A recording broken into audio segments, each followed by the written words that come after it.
Hi everyone, Apple has just wrapped up their keynote event. It was only an hour long, but it was very fast paced and very exciting, and there was a lot of announcements. So let's break it down together, but as always, this is not a one-way conversation. Do drop a comment down below and let me know your thoughts about the event as we work through this together. Now I have the notes here on my computer and I'm going to go through them in that order. Let's get started with the new Apple TV remote. Thank God, I don't even care about the new TV itself. It does what it says on the tin, the new A12 processor, HDR, but let's talk about the remote. €65, it's quite pricey, but it's worth it for those who are buying a new Apple TV. You know, they're upgrading from the third generation 1080p one, or perhaps you're not even an Apple TV user and this will be your first one. I think when it's built into the price of getting an actual Apple TV, it's really great, but for those who already have an Apple TV, particularly a 4K one, it's not worth the €65. Please do not pay that and just get a third party one from another manufacturer. I actually use my iPhone and I've got good at using my iPhone to control the Apple TV because you can launch it from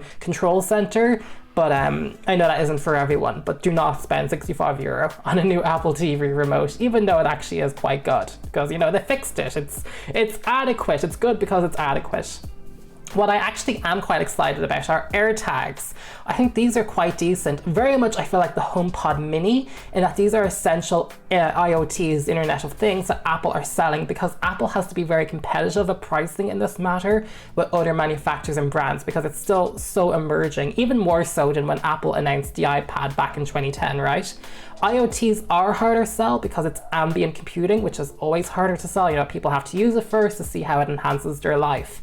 I do think being able to engrave and customize with emojis is absolutely fantastic. I love the efforts Apple are making on personalization and doing it on more personal products like AirPods and Apple Watch. Also, the batteries are replaceable on AirTags. I assume it's with those CMOS CR2032 batteries, so it's not going to be disposable. You don't have to buy a new AirTag every year. You can just get a new battery. I think this will be a big hit for pet owners, you know, for callers, and I think you will see these propagate faster around the world than expected. Again, kind of like AirPods, how they became an overnight sensation. I actually do think AirTags low-key will be very, very popular. This is a second recording. I completely forgot that Apple announced a purple iPhone. If you want a purple iPhone, go get one. It does what it says on the tin. It completely went over my head. Now, the part of the keynote that I was most excited for, of course, is the 24-inch M1 iMac.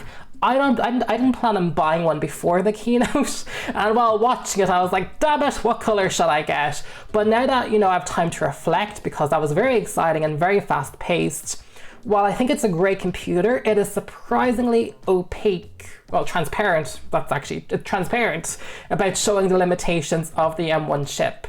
To begin with, the iMac doesn't have an SD card reader. The Mac Mini doesn't have one either. So I assume at this point it's a limitation of the M1 design in that it requires a hub or a USB type controller to operate the SD card reader.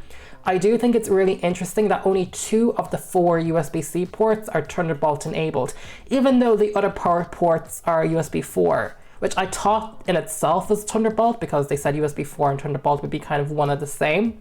So we already have some confusion there about the differences because I thought, you know, USB 4 was all about unifying I/O, and yet here we are seeing Apple put Thunderbolt both in the iMac and in the new iPad Pro, which I'll discuss soon. It's also relatively pricey. Now, I want to be clear, you do get a lot of bang for your buck. It's a very fast system. I have the Mac Mini with the same specs and it delivers, but it still begins at €14.99.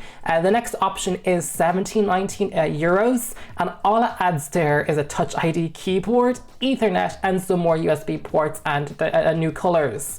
I would have been much more on board with more storage over, you know, the higher end Touch ID keyboard, and I'm very interested to see what the build to order options look like, but that was not available when I recorded the video. For many, it might be a situation of getting the base model iMac with either more RAM or more storage.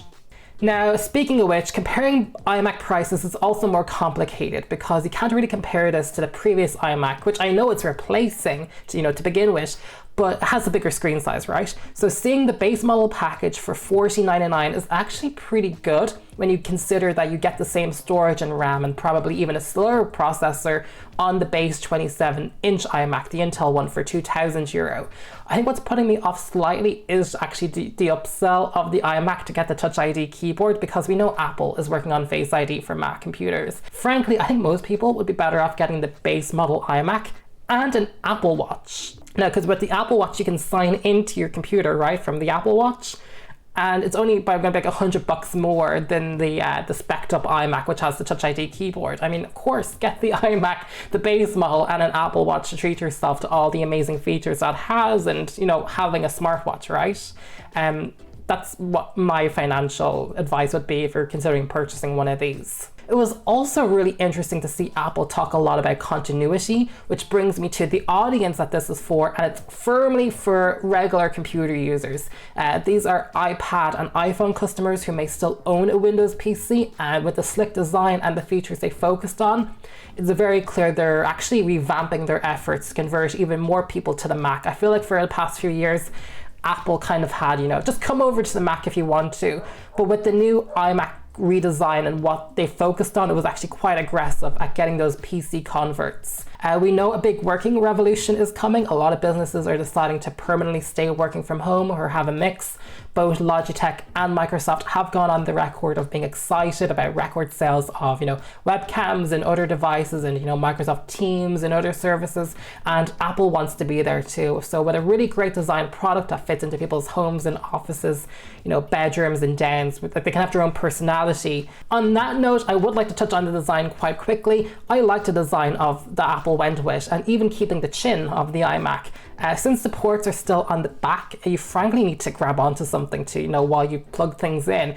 Any iMac user will tell you that plugging USB cables into your iMac is not elegant, and you do twist and turn the computer to plug in accessories. So I am a fan of the chin, and I'm going to be very interested to see if the hinge of the iMac can withstand the stress of constantly twisting and turning it, because you'd be plugging things in and out quite a few times throughout the week, if not even daily. I do think it's not the obvious design choice, but it's still aesthetically beautiful, so I actually am a fan of the chin. What I'm not a fan of, however, is the external power brick. Even the freaking PS5 and the Xbox Series X has managed to put their power bricks inside, and you kept the chin, so there was room, but, you know, here we are. There is an external power brick. Their feature is that it has Ethernet, and it will keep your wires off your desk. But where is the 10 gigabyte Ethernet option? I think like the Mac Mini, again, this is an M1 limitation. You know, if the €17.19 upsell had 10 gig Ethernet along with the extra USB ports and the colors, I would have totally been on board. You know, I really would have. If I had 10 gig Ethernet, I think we could have had something there. Base model, no Ethernet. The next upsell, Ethernet as standard, 10 gigabytes. I also love the colors and the bright bezel. Green, pink, yellow, and silver are my favorite.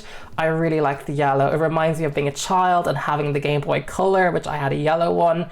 I know most people like things darker, like space gray. I know MBK HD wants everything to be matte black. But I really hope we see more color options on the new MacBook Pro, even if they can only offer like a gold one. I'm really tired of dark computers and, you know, black and really, you know, dark space gray things. I hated my space gray MacBook Pro. I want a computer that can lift the space I'm working in, and I'm hopeful that we'll see that, because even the new iPad Pro got a new white magic keyboard. And that actually brings me to the new iPad Pro. This one is more straightforward to discuss with you because it's a really solid upgrade. M1 is super fast, it'll perform fantastic on the iPad Pro. Apparently the battery life is still as good as ever, and I am very excited about the Pro Display XDR. We need more clarification from Apple that if we can plug this into our Mac with Thunderbolt, can we use it as sidecar with accurate color reproduction? That would be very exciting. This could be a fantastic consumer level reference monitor. Emphasis on consumer. I'm not talking about competing with, you know, Flanders Scientific, but we need to be able to use Pro Display XDR on iPad Pro in these type of scenarios if Apple wants to see more HDR content being made. It's also interesting that it can now be upgraded to 2 terabytes of storage, because I have the 2018 iPad here with 256 gigabytes of storage, and I never get anywhere close to filling it all up. So it's interesting because there's obviously some user demand there for the 2 terabyte. People must be buying the 1.5 terabyte model if it's worth it in Apple's favor to make it 2 terabyte one. And, you know, I never got close to filling it up, because for me, the scenario where I can see the iPad being versatile is being my ultimate YouTube and Netflix and chill device, but also being able to use, you know, with Sidecar as a HDR reference monitor. You can kind of slip it in and out to my tech workflow in all these different ways. because I think that'd be great for like consumer and lower end projects where you're not needing a Flanders Scientific monitor or something that's, you know, extremely color accurate because it's high budget. My actual favorite thing about the new iPad Pro is the new white Magic Keyboard. It is so beautiful, a great bright design language for the iPad, but I do wish we have function row keys. There's still no function row keys on the Magic Keyboard. I think if Apple had it that was also, you know, so it's white and it had the function row keys, oh, it would have been so good. So good. And yeah, I know I kind of raced through that, but you know, I kind of wanted to keep it paced like the keynote. I love the Mission Impossible reference. They're always a fan of Mission Impossible. They've referenced it quite a few times throughout Apple's entire keynote history, even back to Steve Jobs. That's their soft spot media franchise. It's not a Marvel movie or anything. But do drop a comment down below and let me know what your thoughts were about each section, because now I'm going to talk about, I suppose, my own reflection. And while it was a very exciting keynote, I actually think that unless you easily fit into the products Apple announced today, I am declaring that people hold still because I see an even more exciting future ahead. This Pro Display mini LED technology is really exciting, and I am very excited about the future MacBook Pro redesign with Apple Silicon and mini LED display. I'm also saying to hold still because I want to see if a new revision of Apple Silicon, whether it's called M1X or M2, adds support for SD cards and it works out those first generation kinks that professionals have observed with M1.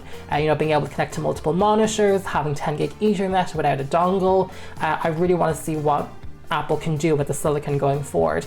And that kind of brings me to my more longer term review of the Mac Mini, which I have reviewed on my channel. Do check that out. I do really love it. It's still as cool as ever, and I've been editing a heap of things on it. But I think I will be going back to using a portable Mac, mainly because the iPad Pro can't do everything I need it to do right now professionally. I work on video shoots, I'm a producer, and on lower end projects I need a data wrangling portable, and one USB port on the iPad Pro just can't cut it for me. I need at least two, and USB hubs are not reliable. I want to be clear though, that's not a failure on the iPad Pro. For me, it was a revelation when I was in university as an economics and information computing student in how versatile it was with Apple Pencil. But you know, frankly, as our life changes and you know, our needs changes, lately has been reduced to just me using it at nighttime for Netflix and YouTube as a little, like, you know, portable viewer screen almost. And I think that's what's exciting about Apple products, which I think I want to make very clear.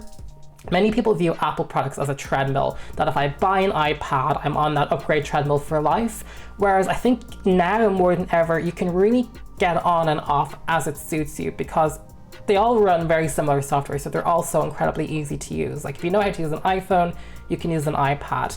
And therefore, you should be really viewing these products, Apple has so many now, so many, as solution to your needs, and then buying them accordingly. Again, my takeaway is that I just want this mini LED technology on the Mac. It didn't come to the iMac today. We know it is coming to the MacBooks, and I am very excited for that redesign. So I would say, you know, to end it off, to buy accordingly to what you need.